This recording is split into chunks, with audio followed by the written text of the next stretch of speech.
Alors, cet objet est sélectionné avec la flèche noire. Si vous cliquez à côté, il n'est plus sélectionné. Si vous cliquez sur lui, il est sélectionné. Avec la flèche noire, si on clique à côté, il n'est plus sélectionné. Parfois, il faut cliquer sur le bord de l'objet parce qu'il n'a pas de couleur de fond. Quand on essaye de cliquer sur lui, ça ne sélectionne pas l'objet parce qu'il n'a pas de couleur. Alors vous allez dire, mais celui-là, il n'a pas de couleur. Si, il a une couleur. Sélectionnez-le.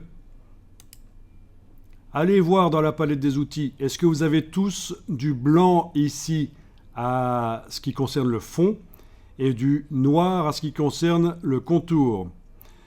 Bien. Alors il faut savoir que dans Illustrator, autour de l'objet, c'est de la transparence. Ce n'est pas du blanc.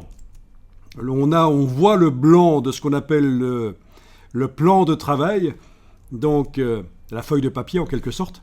On voit le blanc, mais en réalité, c'est juste là pour nous aider à dessiner cette feuille qui est là derrière. Elle n'a pas énormément d'importance. On va visualiser maintenant l'objet tel qu'il est vraiment. Vous allez dans le menu Affichage et vous allez activer ici Afficher le damier de transparence. Affichage, afficher le damier de transparence. Et là, vous voyez un damier gris et blanc qui apparaît et qui symbolise en fait la transparence. Dans les logiciels d'infographie, ce damier gris et blanc, c'est la transparence. Et là, vous voyez que vous avez réellement un objet à fond blanc entouré de transparence. Donc ça, c'est intéressant quand on travaille dans Illustrator de comprendre ça, c'est que voilà, si on veut voir quels sont les objets blancs, il faut se débarrasser de la feuille de papier derrière. On va ici directement, on va aller dans Affichage et on va masquer le damier de transparence.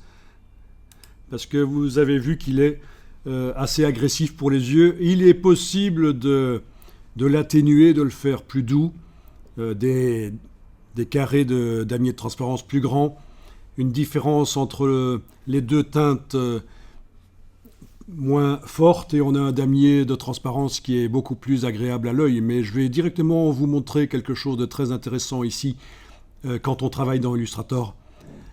C'est de faire un calque avec un fond en couleur.